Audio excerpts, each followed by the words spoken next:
ஓம் ஸ்ரீ வராகிதாயே போற்றி போற்றி, சிம்ம வாகினியே போற்றி. நல்லதே நினைப்போம், நல்லதே நடக்கும். சக்தி வராகியின் பிள்ளைகளுக்கு இந்த வராகி தாயின் ஆசீர்வாதம் என்றுமே முழுமையாக கிடைக்கும்.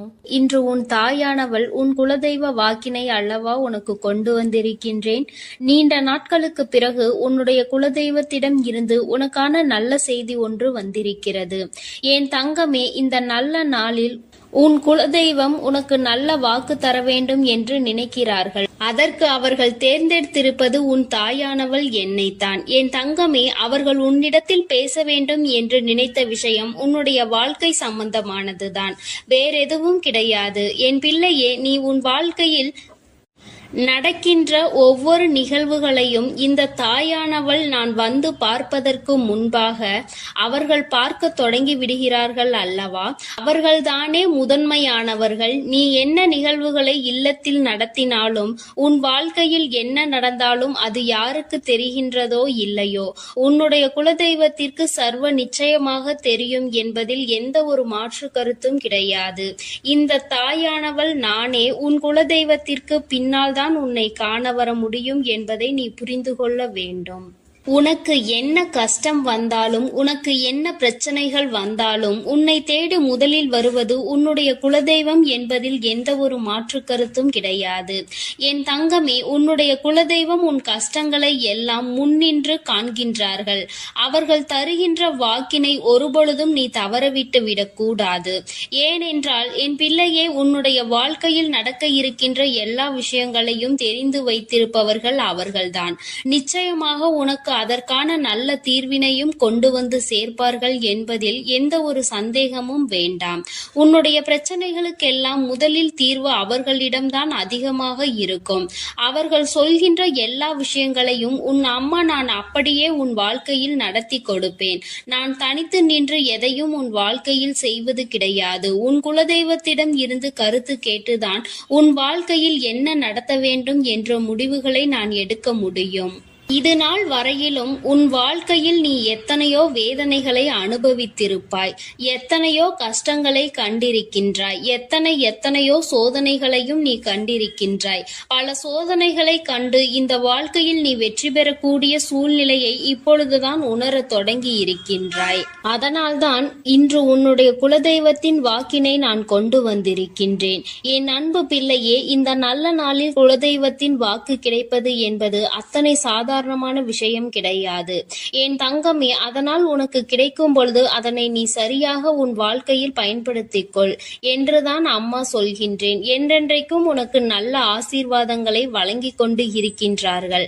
அவர்களை நீயே வேண்டாம் என்று தள்ளி நிற்க சொன்னாலும் அவர்கள் உன்னை விட்டு ஒரு அடி கூட விலகி நிற்பது இல்லை என்பதை நீ புரிந்து கொள்ள வேண்டும். என் தங்கமே, எல்லாவற்றிற்கும் முதன்மையாக இருக்கக்கூடிய உன் குலதெய்வம் இன்று உனக்கு தர வந்திருக்கின்ற இந்த வாக்கானது உன்னுடைய வாழ்க்கையில் அதிசக்தி வாய்ந்த வாக்காக இருக்கும். என் குழந்தையால் மறக்க முடியாத நல்ல வாக்காக இருக்கும். என் தங்கமே, நான் எப்பொழுதும் உன்னை தேடி வந்து உன்னோடு பேசிக் கொண்டிருப்பதை உன் குலதெய்வம் கண்டதினால்தான் என் மூலமாக உன்னிடத்தில் பேசுகிறார்கள். அதற்கும் என் பிள்ளைக்கு சந்தேகம் வரும் அல்லவா? குலதெய்வம் என்னிடத்தில் பேச வேண்டியதுதானே, எதற்காக உன் மூலமாக என்னிடத்தில் பேசுகிறார்கள் என்ற சந்தேகம் உனக்கு வரத்தானே செய்யும். என் தங்கமே, உன்னுடைய சந்தேகத்திற்கான பதிலை நான் இப்பொழுதே உன்னிடம் சொல்லிவிடுகின்றேன். நீ என்னோடு அதிக அன்போடு இருப்பதனால் என் மூலமாக உன்னை காண வந்திருக்கின்றார்கள். அப்படியானால் ஒரே நேரத்தில் உன்னுடைய குலதெய்வத்தையும் உன்னுடைய இஷ்ட தெய்வத்தையும் கண்டுவிட்ட பலன் உனக்கு கிடைத்து விடும் அல்லவா? என் தங்கமே, இந்த தாயானவள் உன் வாழ்க்கையில் எந்த அளவிற்கு இடத்தை பிடித்திருக்கிறேன் என்பது நான் நன்கு உணர்ந்த விஷயம்தான். என் பிள்ளையே, நீண்ட நாளாக உன் தாயானவள் உன் வாழ்க்கையில் இருக்கின்ற ஒரு கஷ்டத்தை புரிந்துதான் அதற்கான தீர்வினை கொடுப்பதற்காக வந்திருக்கின்றேன். இனி இந்த வாழ்க்கையில் உனக்கு நல்லது நடக்கும் என்பதை நீ முழுமையாக நம்பிவிட்டாலே போதும். எல்லா கஷ்டங்களிலும் இருந்து உனக்கு நான் நிச்சயமாக ஒரு நல்ல நிலையை கொடுப்பேன். இதில் எந்த ஒரு மாற்று கருத்தும் கிடையாது. எல்லா சூழ்நிலைகளும் உன் வாழ்க்கையில் மாறிவிடும். குலதெய்வம் இன்று உனக்கு தருகின்ற வாக்கினை சரியாக கேட்டுக்கொள். அதை உன்னுடைய மனதிற்குள் நீ பதிய வைத்துக்கொள். என் குழந்தையே, உன் குலதெய்வம் உன்னிடத்தில் சொல்கின்ற முக்கிய முக்கியமான விஷயம், உன் வாழ்க்கையில் பல மாற்றங்கள் ஏற்பட போகிறது என்றுதான் சொல்கின்றார்கள். ஒரு கஷ்டத்தில் இருந்து நீ மீண்டு வரப் போகின்றாய். உன்னை கை நீட்டி பேசிய ஒருவர் உன்னிடத்தில் மன்னிப்பு கேட்கப் போகின்றார். உன் மனதினை காயப்படுத்திய ஒருவர் இன்று வேதனைப்பட்டு கொண்டிருக்கிறார். குலதெய்வத்தின் முன்னால் நின்று யாரெல்லாம் உன்னை சபித்தார்களோ அவர்கள் வாழ்க்கை கேள்விக்குறியாக மாறி நின்று கொண்டிருக்கிறது. இப்படி ஒவ்வொருவரும் அவர்கள் வாழ்க்கையில் செய்திருக்கின்ற விஷயங்களை கண்டு மனம் வேதனைப்பட போகின்றார்கள்.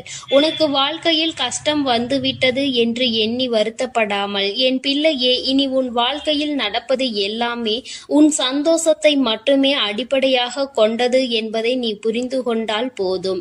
என் பிள்ளையே, இந்த வாழ்க்கை உனக்கு கொடுத்தது எல்லாமே இனி உன்னுடைய மனநிலையில் சந்தோஷத்தை கொண்டு வந்து கொடுக்கும் என்பதை நீ புரிந்து கொண்டால் போதும்.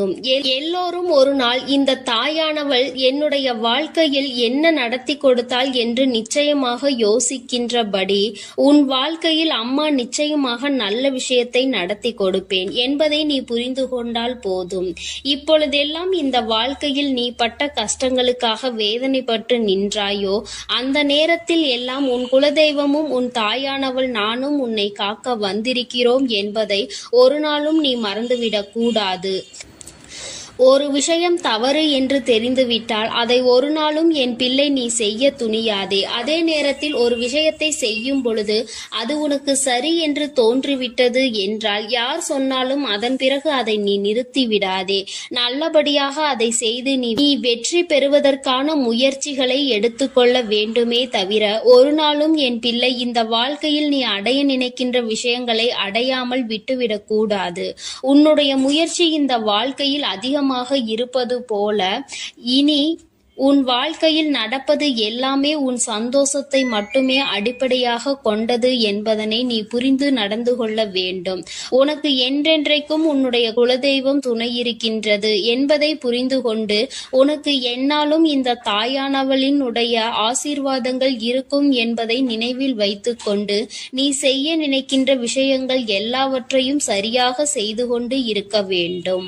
என் தங்கமே, என்றெல்லாம் இந்த தாயானவள் உன் வாழ்க்கையில் வருகின்றாரோ என் தங்கமே, என்றெல்லாம் இந்த தாயானவள் உன் வாழ்க்கையில் வருகின்றாளோ அன்றெல்லாம் என் கூட உன்னை காண உன் குலதெய்வமும் வருகிறார் என்பதை நீ மறந்துவிடக் கூடாது.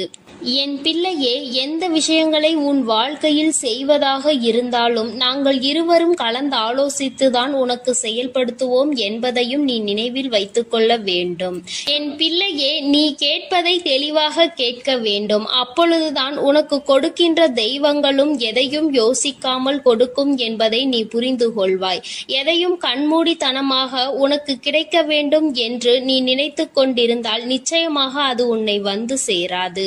உனக்கு பிறகு அதனால் நீ படுகின்ற கஷ்டங்களை நாங்கள் வேடிக்கை பார்க்க முடியாது.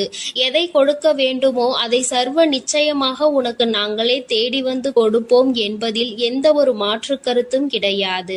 என் தங்கமே, இந்த வாழ்க்கையில் உனக்கு நடந்துவிட்ட எல்லா விஷயங்களிலும் இருந்து நீ நல்லபடியாக மீண்டு வரப் போகின்றாய்.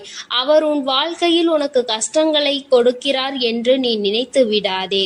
அவர்கள் நிச்சயமாக உன்னை நினைத்து வருத்தப்பட தான் செய்கின்றார்கள். உனக்கு நல்ல நேரம் ஆரம்பித்து விட்டது என்பதை தான் உன் குலதெய்வம் இன்று நான் உன்னிடத்தில் சொல்ல வந்தேன். இனி எந்த சூழ்நிலையிலும் நீ கவலைப்படாமல் இரு. நான் உன் வாழ்க்கையை உயர்நிலைக்கு கொண்டு செல்ல போகின்றேன். என் குழந்தையே, உன் குலதெய்வ வாக்கினை நீ கேட்டுவிட்டாய் அல்லவா? உன்னோடு இருந்து உன் வாழ்க்கையை உயர்த்துவதற்காக அவர்கள் வந்திருக்கின்றார்கள். இனி ஒருபோதும் என் பிள்ளை நீ தடம் புரண்டு சென்று விடாதே. நல்லது நடக்கின்ற நேரத்தில் உன் குலதெய்வம் உன்னை காண வந்திருக்கிறது என்றால் என் பிள்ளையே, இனி இந்த வாழ்க்கையில் என்றென்றைக்கும் உனக்கு சந்தோஷம் மட்டுமே நிலைத்திருக்க போகிறது என்பதை நீ புரிந்து கொண்டு விட்டால் போதும். என் அன்பு பிள்ளைக்கு இந்த தாயானவளினுடைய ஆசீர்வாதங்களும் உன் குலதெய்வத்தினுடைய ஆசீர்வாதங்களும் எப்பொழுதும் முழுமையாக கிடைக்கும். என் தங்கமே, அதனால் நீ எதற்காகவும் கலங்காதே, எதை நினைத்தும் வருந்தாதே. நீ நல்லதையே நினைத்தால் உன் வாழ்வில் எல்லாம் உனக்கு நல்லதாக மட்டுமே நடக்கும். என் அன்பு பிள்ளையே, உன்னை கண்ணீர் சிந்த வைத்தவர்கள் கண்கலங்கி நிற்கப் போகின்றார்கள். என் தங்கமே, இன்று இந்த தாயானவள் உன்னுடைய குலதெய்வ வாக்கினை கொண்டு வந்திருக்கின்றேன். குலதெய்வ வாக்கை தவிர்த்து விடாதே. ஏனென்றால் உன்னுடைய மிகப்பெரிய கேள்விக்கு உன் குலதெய்வத்திடம் இருந்து உனக்கு பதில் வந்திருக்கின்றது. என் தங்கமே, இன்று இந்த தாயானவள் உன்னை தேடி வந்து உனக்கான நல்ல வாக்கினை கொண்டு வந்ததற்கு மிகவும் முக்கியமான காரணம் என்ன தெரியுமா? என் பிள்ளைக்கு மனதில் இருக்கின்ற ஒரு மிகப்பெரிய குழப்பத்திற்கு தீர்வினை கொண்டு வந்து சேர்க்க வேண்டும் என்பதுதான். நான் இங்கே கண்ணீர் சிந்துகிறேன், யாருக்கும் எந்த துரோகத்தையும் செய்யாமல். ஆனால் என்னை கண்ணீர் சிந்த வைத்தவர்கள், என்னை மனம் வருந்த வைத்தவர்கள் அங்கே நிம்மதியாக இருப்பதற்கு என்ன காரணம் தாயே என்று என் பிள்ளை நீ என்னை பார்த்து கேட்கின்றாய் அல்லவா? இந்த கேள்விக்கு உனக்கு நான் பதில் கொடுக்க வேண்டும் அல்லவா? என் குழந்தையே, நீ எத்தனையோ கண்ணீர் சிந்தினாய். சரி, நீ இப்படி கண்ணீர் சிந்துவதற்கு யார் காரணம் என்று ஒரு நொடி உணர்ந்து பார்த்தாயா? உண்மையாகவே நீ இப்பொழுது சிந்திய இந்த கண்ணீருக்கு அவர்கள் உண்மையில் தகுதியுடையவர்கள் தானா? அவர்கள் பேச்சுக்கு நீ மதிப்பு கொடுத்தது நியாயம்தானா என்பதை முதலில் நீ தெளிவாக புரிந்து கொண்டிருந்தால் உனக்கே பாதி பதில் அப்பொழுதே கிடைத்திருக்கும். சரி, அவர்கள் சொல்வதை சொல்லிவிட்டார்கள், நீயும் அழுவதை அழுது விட்டாய். இப்பொழுது உன் குலதெய்வம் இதற்கு பதில் சொல்ல வந்ததற்கு காரணம் என்ன தெரியுமா? இது உன் குலதெய்வத்தின் வார்த்தைகளுக்கு உன் வாழ்க்கையில் இடம் கொடுக்க வேண்டிய காரியமாக மாறிவிட்டது. ஏனென்றால் இந்த பிரச்சனைகள் உன் குலத்தில் இருக்கின்ற பிள்ளைகளுக்கு இடையே ஆனது. குலதெய்வம் 2 பேருக்குமே தெய்வமாக உனக்கு இருக்கலாம், அவர்களுக்கு இல்லாமலும் போகலாம். ஆனால் உன் குலதெய்வம் அப்படி அல்ல. இருவருக்குமே உன் குலதெய்வம் ஒன்று என்பதனால் இப்பொழுது அவர்கள் இதற்கு பதில் தர வேண்டிய கட்டாயம் வந்துவிட்டது. நீ சிந்திய கண்ணீர் அவர்கள் மனதை அல்லவா ரணமாக்கிவிட்டது. நீ தேவையோடுதான் கண்ணீர் சிந்தினாய், தேவையில்லாமல் கண்ணீர் சிந்தவில்லை. இதுவெல்லாம் அவர்களுக்கு நன்றாக தெரியும். என் குழந்தையே, நீ தவறுகள் செய்திருந்தாலும் சரி, தவறுகள் செய்யாவிட்டாலும் சரி, அதற்கு என்ன விஷயங்கள் என்ன காரணங்களாக உன் வாழ்க்கையில் வந்தாலும் அதை நீ சரியான கோணத்தில் எதிர்கொண்டு இருக்க வேண்டுமே தவிர ஒருபொழுதும் அழுது உன்னுடைய நிலையில் இருந்து நீ இறங்கி வந்திருக்க கூடாது. என் குழந்தையே, நீயாகவே உன்னுடைய நிலையில் இருந்து இறங்கி வந்ததனால் இன்று உனக்கு இருக்கின்ற கஷ்டங்கள் ஏராளமாகிவிட்டது. நீ இந்த நிலையில் இருக்க வேண்டும் என்று எண்ணி அவர்கள் இந்த காரியங்களை செய்தார்கள். இப்பொழுது சந்தோஷமாக அவர்கள் இருக்கின்றார்கள். அவர்களுக்கு சந்தோஷத்தை கொடுத்துவிட்டு நீ இங்கே வேதனைப்பட்டு கொண்டிருக்கிறாய் என்றுதான் உன்னுடைய குலதெய்வம் சொல்கின்றார்கள். அது மட்டும் அல்லாமல் நீ இன்னமும் சில செயல்களை வேண்டாதவைகளாக செய்து கொண்டிருக்கிறாய் என்று அவர்கள் மனம் வருத்தப்படுகின்றார்கள். யாருக்கு என்ன பிரச்சனை என்றாலும் அதை இழுத்து உன் தலையில் போட்டுக் கொள்வதே மிகப்பெரிய வேதனைக்குரிய செயலாகும். அவர்கள் நினைக்கின்றார்கள், அடுத்தவர்கள் படுகின்ற கஷ்டங்களை பார்த்து மனம் இறங்குவதில் தவறில்லை. அதற்கு அவர்கள் உன்னிடத்தில் உதவிகள் கேட்டால் மட்டும்தானே செய்து கொடுக்க வேண்டும். மாறாக நீயாகவே உள்ளே நுழைந்து அவர்களுக்கு உதவுகிறேன் என்று சொல்லிவிட்டு நாளை உன்னுடைய கஷ்டங்களுக்கு யாரும் உனக்கு உதவிக்கு வராமல் நீ நிற்கும் பொழுது அது எத்தனை பெரிய வேதனையாக இருக்கும் என்பதை உன்னால் புரிந்து கொள்ள முடியும். அதற்காக கைமாறு கருதாமல் உதவி செய்ய வேண்டும் என்று சொல்லி இருக்கின்ற பொழுது நீ உதவிகளை செய்யக்கூடாது என்று சொல்கின்றேனே என்று என் பிள்ளை நீ நினைக்கலாம். என் தங்கமே, வாழ்க்கையில் இப்பொழுதெல்லாம் பல மாற்றங்கள் வந்துவிட்டது. முன்பு போல இப்பொழுது இருக்கின்றவர்கள் எல்லாம் இல்லை. ஒரு உதவியை செய், அதற்கு கைமாறு எதிர்பார்ப்பது மட்டும் அல்லாமல் அந்த உதவிகளை செய்தவர்களுக்கே குழி தோண்ட நினைப்பதுதானே இப்பொழுது இருக்கின்ற மனிதர்களின் மனநிலையாக இருந்து கொண்டிருக்கிறது. அடுத்தவர்கள் வாழ்க்கையில் கெடுதல் நினைக்க ஒருவரும் ஒரு அளவு கூட சிந்திப்பது கிடையாது. யாருக்கு வேண்டுமானாலும் என்ன வேண்டுமானாலும் செய்ய நினைக்கிறார்கள். அதனால் அவர்கள் நினைக்கின்ற விஷயங்கள் எல்லாம் சரிதான் என்று எல்லாவற்றையும் விட்டுவிடக் கூடாது என்றுதான் உன் குலதெய்வம் சொல்கின்றார்கள். வேண்டியவர்கள் வேண்டாதவர்கள் என்றெல்லாம் இப்பொழுது கிடையாது. உண்மையில் எவரினுடைய வார்த்தைகள் உனக்கு ஆறுதலையும் அன்பையும் கொடுக்கின்றதோ அவர்கள் மட்டுமே உனக்கு வேண்டிய யாருடையவர்கள், உனக்கு யாருடைய வார்த்தைகள் உனக்கு வேதனைகளை அதிகமாக கொடுக்கின்றதோ அவர்கள் உனக்கு வேண்டாதவர்கள். இப்பொழுதெல்லாம் இப்படிதான் உனக்கு இருக்கின்ற உறவுகளை கணிக்க வேண்டுமே தவிர ஒருபொழுதும் நீ உறவுகள் என்று எண்ணி தேவையில்லாத நட்புகளை வளர்த்து கொள்ளாதே. என் பிள்ளையே, தெரியாதவர்கள் கூட ஓடி வந்து உதவிகளை செய்து கொடுத்து விடுவார்கள். தெரிந்தவர்கள் இங்கே உதவிகளை செய்வது கிடையாது. தெரிந்தவர்கள்தான் அடுத்தவர்களுக்கு உதவிகளை செய்தால் எங்கே அவர்கள் வாழ்க்கையில் முன்னேற்றம் வந்துவிடுமோ என்று எண்ணி அதை செய்ய மறுக்கின்றார்கள். என் தங்கமே, இதையெல்லாம் இனிமேல் உன் வாழ்க்கையில் நடக்க இருக்கின்ற விஷயங்கள். அதனை உனக்கு புரிய வைக்க வேண்டும். அதன் பிறகாவது என் பிள்ளை இந்த வாழ்க்கையில் என்ன நடந்து கொண்டிருக்கிறது என்பதை புரிந்து கொண்டு அதற்கு ஏற்றது போல நீ வாழவும் தொடங்கி விடுவாய். இனியும் இந்த சூழ்நிலைகள் இப்படியே இருக்கும் என்றால் நீ உன்னுடைய மனநிலையில் மாற்றங்களை கொண்டு வர வேண்டும். நான் இப்படிதான் இருப்பேன், இப்படிதான் வேதனையை அனுபவிப்பேன் என்றால் யாராலும் உன்னை எதுவும் செய்துவிட முடியாது அல்லவா? உன்னுடைய குலதெய்வம் அதை தான் சொல்லி அங்கே வேதனைப்பட்டு கொண்டிருக்கின்றார்கள். அதனால் என் குழந்தையே, இனி ஒருபொழுதும் இந்த வாழ்க்கையில் உனக்கு கிடைத்த கஷ்டங்களை எண்ணி வேதனைப்படாமல் இனி உன்னுடைய வாழ்க்கையில் உன்னை தூக்கி நடத்துகின்ற தெய்வமாக நான் இருப்பேன் என்பதை நீ மனதில் வைத்து கொண்டு உனக்கு செய்கின்ற விஷயங்களை எல்லாம் பார்த்து நீ கணக்கில் எடுத்துக்கொள்ள வேண்டாம். யாரை விட்டுவிட வேண்டும் என்பது உன்னுடைய கையில் தான் இருக்கிறது. எல்லாவற்றிற்கும் மேலாக இந்த வாழ்க்கை உனக்கு கொடுக்க நினைத்த சோதனைகளை எல்லாம் நீ கடந்து வந்து யார் உன்னை அள வைத்தார்களோ அவர்கள் முன்னிலையில் நீ வாழ்ந்து காட்ட வேண்டும். உன் குலதெய்வம் இன்னொன்றையும் சொல்லி இருக்கின்றார்கள். உன்னை கண்ணீர் சிந்த வைத்தவர்கள் அங்கே மிகுந்த மனவேதனைக்கு ஆளாகி நிற்கப் போகின்றார்கள். அடுத்தவர்களுக்கு வேதனையை கொடுப்பதற்கு முன்பாக சற்று சிந்தித்து இருந்தால் இன்று அவர்கள் நல்ல நிலைக்கு வந்திருப்பார்கள். ஆனால் அவர்கள் இன்று உன் குலதெய்வத்தின் கையால் தண்டனை பெறுவதற்கு தயாராக நிற்கின்றார்கள். இனியாவது இந்த வாழ்க்கையை பற்றிய கவலை மற்றவர்கள் மீது செலுத்தாமல் உனக்கு நல்லபடியாக இருக்கும் என்பதை நீ மனதார நம்பிவிட்டால் போதும். எப்பொழுதுமே உனக்கு மன நிம்மதி கிடைக்கும். உன் குலதெய்வம் உனக்கு துணையாக இருக்கின்றது. உன் குலத்தில் இருக்கின்றவர்கள் தானே என்று அவர்கள் யாரையும் விட்டுவிடுவதில்லை. அவர்கள் தவறு செய்கின்றவர்களுக்கு தண்டனை என்ற ஒன்று எப்பொழுதும் கிடைத்தே தீரும் என்றுதான் சொல்கின்றார்கள். அந்த தண்டனையை அவர்கள் இந்த வாழ்க்கையில் அனுபவித்தே தீருவார்கள் என்பதிலும் எந்த மாற்று கருத்தும் கிடையாது. எதுவாக இருந்தாலும் இல்லையே, நீ மட்டும் மனதார எந்த துரோகத்தையும் செய்து விடாதே. இனி இந்த வாழ்க்கை உனக்கு நல்லதை கொடுக்க வேண்டும் என்றால் கெட்ட மனிதர்களிடம் இருந்து சற்று ஒதுங்கி இருக்க பழகிக்கொள். அவர்களை பற்றி தெளிவாக புரிந்து கொண்டு அவசரப்பட்டு நீ அழுது உன்னுடைய பலவீனத்தால் உன் சந்தோஷத்தை நீயே இழந்து விடாதே. என் அன்பு பிள்ளைக்கு இந்த தாயானவளினுடைய ஆசீர்வாதங்களும் உன் குலதெய்வத்தினுடைய ஆசீர்வாதங்களும் எப்பொழுதும் முழுமையாக கிடைக்கும். என் தங்கமே, அதனால் நீ எதற்காகவும் கலங்காதே, எதை நினைத்தும் வருந்தாதே. நீ நல்லதையே நினைத்தால் உன் வாழ்வில் எல்லாம் உனக்கு நல்லதாக மட்டுமே நடக்கும். என் அன்பு பிள்ளையே, இன்று உன்னுடைய குலதெய்வத்திடம் இருந்து ஒரு முக்கியமான செய்தியோடு வந்திருக்கிறேன்.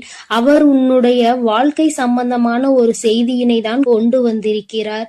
என் தங்கமே, என் மூலமாக அதனை உனக்கு தெரிவிக்க வேண்டும் என்று அவர்கள் ஆசைப்படுகின்றார்கள். ஏனென்றால் இந்த வராகியாகிய என்னுடைய ஆசீர்வாதங்களும் என்னுடைய உதவியும் சேர்ந்து உனக்கு கிடைக்க வேண்டும் என்று அவர்கள் நினைக்கின்றார்கள். அதனால் தான் என் மூலமாக உனக்கு அதனை தெரிவிக்க நினைக்கின்றார்கள். என் குழந்தையே, உன்னுடைய வாழ்க்கை இன்றிருக்கின்ற சூழ்நிலையை பார்த்து அவர்கள் மிகுந்த மனவேதனை அடைகின்றார்கள். ஏனென்றால் தேவையில்லாத அர்த்தமில்லாத கோபங்களினால் உன்னுடைய வாழ்க்கை இன்று தலைகீழாக மாறி கிடக்கின்றது. உன்னுடைய உண்மையான அன்பினை ஏற்றுக்கொள்ள முடியாமல் அதற்கு மதிப்பு கொடுக்காமல் தேவையில்லாத கோபதாபங்களால் உன்னை பிரிந்து உன்னுடைய உறவுகள் இருந்து கொண்டிருக்கிறது.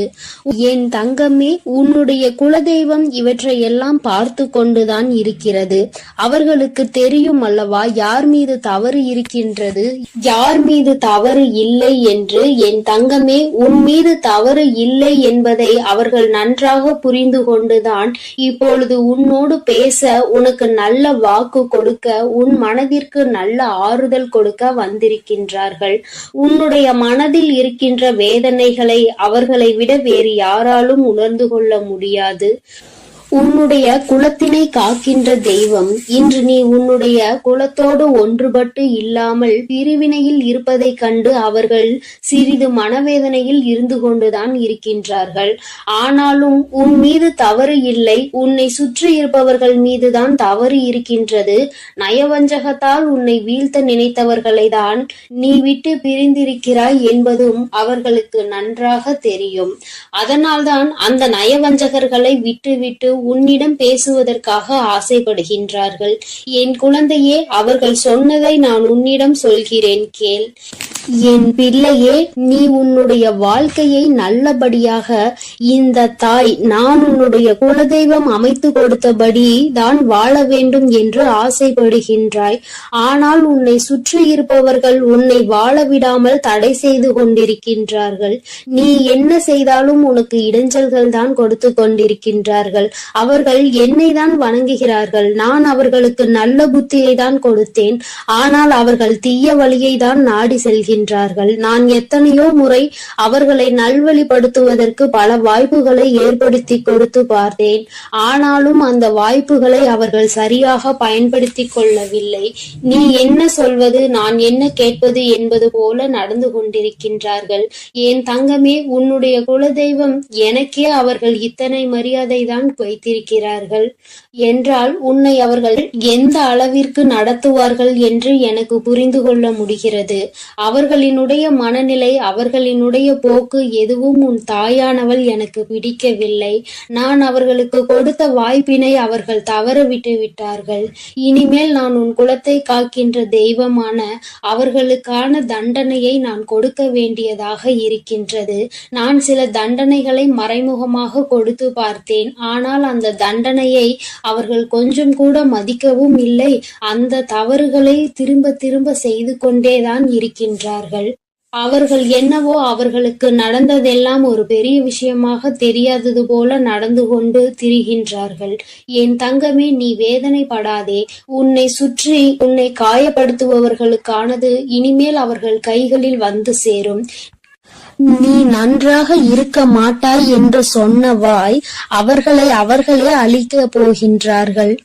என் தங்கமே, நீ நினைக்கலாம் நம் குலதெய்வம் அவர்களுக்கு இது போன்ற வழிகளை செய்யக்கூடாது, அவர்களுக்கு இது போன்ற காயத்தினை ஏற்படுத்த கூடாது என்று நீ நினைக்கின்றாய். ஏனென்றால் உன்னுடைய மனது அத்தகைய நல்ல மனதல்லவா? எல்லோருக்குமே நல்லதை மட்டுமே செய்ய வேண்டும் என்று நினைத்தாய் அல்லவா? நீ நினைத்ததன் பலன்தான் இன்று அனுபவித்துக் கொண்டிருக்கிறாய். ஆனால் நீ நினைத்தது யாருக்காக என்பதை ஒரு முறை சிந்தித்திருக்க வேண்டும். நயவஞ்சக கூட்டம் சூழ்ச்சிகளினால் மற்றவர்களை வீழ்த்தி விடலாம் என்று நினைக்கின்ற கூட்டம். எத்தனை கஷ்டங்கள், எத்தனை சோதனைகளை கொடுத்தாலும் அதிலும் திருந்தாத கூட்டம். அவர்களுக்காக அல்லவா நீ உதவிகளை செய்ய நினைக்கின்றாய்? அவர்களுக்காகத்தானே இப்போது இறக்கப்படுகின்றாய்? நீ செய்த நன்றியை ஒரு சிறிதளவு கூட மதிக்காதவர்கள் நீ செய்த உதவியை ஒரு சிறு துளியேனும் மதிக்காமல் உனக்கு ஒரு சிறு துளி கூட நன்றி என்கின்ற உணர்வினை காட்டாமல் இருக்கின்றார்கள். எத்தனை செய்தாலும் இனியும் அவர்களுக்கு அந்த நன்றி இருக்க போவதில்லை. எதிர்பார்ப்பதும் தவறான விஷயம். ஏனென்றால் அவர்களுக்கு மனித குணம் என்பது இல்லாமல் போய்விட்டது. அவர்கள் தீய சக்தியின் பிடியில் இருந்து கொண்டிருக்கின்றார்கள். அதனால் அவர்களை தீய சக்தியின் பிடியில் இருந்து மீட்டெடுப்பதோடு மட்டுமல்லாமல் நல்ல பாடத்தினை புகட்ட வேண்டுவது உன்னுடைய குலதெய்வத்தினுடைய கடமையாக இருக்கின்றது. என் தங்கமே, நீ வேதனைப்படாதே. உன் வாழ்க்கை சில சமயங்களில் உனக்கு பிரச்சனைகளை தரும் பொழுதெல்லாம் நீ நினைக்கின்றாய், அவர்கள் விட்ட சாபமாக இருக்குமோ, நம்மை சுற்றி சுற்றி நமக்கு செய்ய நினைத்த தீய வினைகளாக இருக்கும் என்று. என் தங்கமே, நிச்சயமாக அவர்களின் சாபங்களோ அவர்கள் தீய வினைகளும் ஒருபோதும் உன் வாழ்க்கையில் பலிக்காது. இதுவரை பலிக்கவும் இல்லை. உன்னுடைய வாழ்க்கையில் நடந்து கொண்டிருக்கின்ற பிரச்சனைகளுக்கு உன்னோடு இருப்பவர்களே காரணமாக இருக்கின்றார்கள். அர்த்தமற்ற கோபங்கள், தேவையில்லாமல் மற்றவர்களின் பேச்சை கேட்பது, இது போன்ற செயல்களால் உன்னுடைய உண்மையான அன்பினை வெறுத்து ஒதுக்கி இப்பொழுது வாழ வழியில்லாமல் தவித்து நின்று கொண்டிருக்கிறார்கள். உன்னை பிரிந்தவர்கள் நன்றாக இருக்கின்றார்கள் என்று நீ ஒருபோதும் எண்ணி விடாதே. நான் என் குழந்தையை வேதனைப்படுத்தியவர்களுக்கு நிச்சயமாக சந்தோஷத்தினை ஒருபோதும் வழங்கிவிட மாட்டேன்.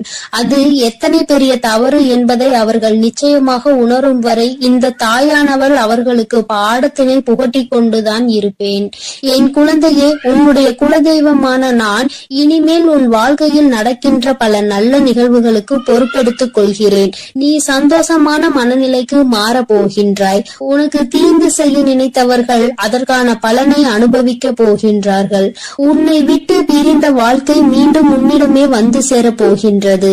நீ உனக்கு யாரெல்லாம் நல்லது செய்யவில்லை, உன்னை பழிவாங்க வேண்டும் என்று நினைத்தார்கள், உனக்கு தீங்கு செய்ய வேண்டும் என்று நினைத்தார்கள் என்று நினைக்கிறாயோ, அவர்களை எல்லாம் நினைப்பதை முதலில் நிறுத்திவிடு. அவர்களை எல்லாம் ஒரு ஆளாக நீ மதிக்கவே வேண்டிய அவசியம் இல்லை. உன் முன்னால் வந்து நின்றால் கூட யாரோ என்று கடந்து சென்று கொண்டே இரு. ஒருபோதும் அவர்களினுடைய உறவை நீ ஒட்டிக்கொள்ள வேண்டும் என்று நினைக்க தேவையில்லை.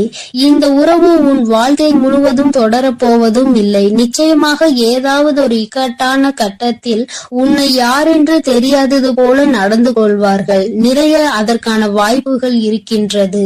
இன்றிருக்கின்ற மனிதர்களின் மனநிலை எல்லாம் அப்படிதான் இருக்கிறது.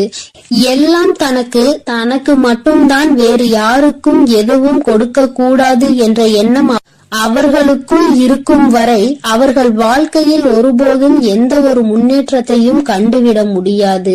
என் குழந்தைகளை நான் என்னுடைய குடும்பம் ஒற்றுமையாக இருக்க வேண்டும் என்றுதான் ஆசைப்பட்டேன். ஆனால் அதில் இது போன்ற நயவஞ்சகர்கள் இருக்கும் பொழுது நானே ஒற்றுமையாக இருப்பதே எப்படி என்று யோசிக்க ஆரம்பித்து விட்டேன். இது போன்ற நயவஞ்சகர்களின் பிடியில் என்னுடைய குழந்தை சிக்காமல் இருப்பதே நல்லது என்பதை உணர்ந்து கொண்டேன். எனக்கு என்ன கஷ்டம் வந்தாலும் என்னுடைய குலதெய்வம் என்னை கைவிடாது, என்னை நிச்சயமாக காப்பாற்றும் என்று நீ நல்ல எண்ணத்தோடு நினைக்கின்றாய் அல்லவா? நிச்சயமாக உன்னை ஒருபோதும் நான் கைவிட மாட்டேன். அதே சமயத்தில் உன் குடும்பத்திலேயே இருப்பவரே அவருக்கு நல்லது செய்வேன் என்று நினைத்து கொண்டு அவர் மனதில் எந்த ஒரு நல்ல எண்ணங்களும் இல்லாமல், நேர்மை என்பது துளி கூட இல்லாமல் செயல்களை செய்து கொண்டு இருக்கும் பொழுது ஒருபோதும் என்னுடைய ஆசிகள் அவர்களுக்கு கிடைக்காது. என் தங்கமே, உன்னுடைய குலதெய்வத்தினை வாக்கினை கேட்டாய் அல்லவா? ஒருபோதும் உனக்கு நயவஞ்சகத்தை செய்பவர்கள், உனக்கு துரோகத்தை செய்ய நினைப்பவர்களுக்கு அவர்கள் ஒருபோதும் துணை போகவும் மாட்டார்கள். அவர்களுக்கு எந்த ஒரு நல்ல விஷயங்களையும் செய்து கொடுக்கவும் மாட்டார்கள். உன்னுடைய உண்மையான பக்திக்கு நிச்சயமாக அவர்கள் நல்ல பலனை கொடுப்பார்கள். அதனால் நீ துரோகிகளை நினைத்து வருத்தப்படாதே, அவர்களை நினைத்து வேதனைப்படாதே. என்ன வேண்டுமானாலும் அவர்கள் செய்துவிட்டு போகட்டும். உன்னுடைய குலதெய்வத்தோடு இந்த வராகியும் உனக்காக எப்பொழுதும் நிற்கும் பொழுது நீ எதற்காகவும் வருந்தக்கூடாது. அவரவர் செய்கின்ற காரியங்களுக்கான பலனை நிச்சயமாக அவரவர்களே அனுபவிப்பார்கள். அவை எல்லாம் இனி உன் கண் முன்னே நிகழும் என்பதில் எந்த ஒரு மாற்று கருத்தும் கிடையாது. தன்னுடைய வினையை தானே சுமந்துவிட்டு செல்லட்டும். நீ இது போன்ற மனிதர்கள் இடையே ஒருபோதும் பழக்கத்தை வைத்துக் கொள்ள வேண்டாம். இனியும் இந்த நட்பு தொடருவதனால் எந்த ஒரு பயனும் இல்லை என் செல்ல குழந்தையே. அதனால் நீ கவனமாக இரு. நானும் உன் குலதெய்வமும் எப்போதும் உன்னோடே இருக்கிறோம். நீ எதற்காகவும் கலங்கி நிற்க வேண்டாம். நான் உங்களோடு இருந்து உங்களை எப்பொழுதும் வழிநடத்தி சென்று கொண்டேதான் இருக்கிறோம். என் அன்பு பிள்ளைகளுக்கு இந்த வராகி அம்மாவின் ஆசீர்வாதமும் அருளும் முழுமையாக கிடைக்கட்டும். ஓம் அண்ட பேரண்டமே போற்றி, ஓம் ஆதி வராகியே போற்றி போற்றி.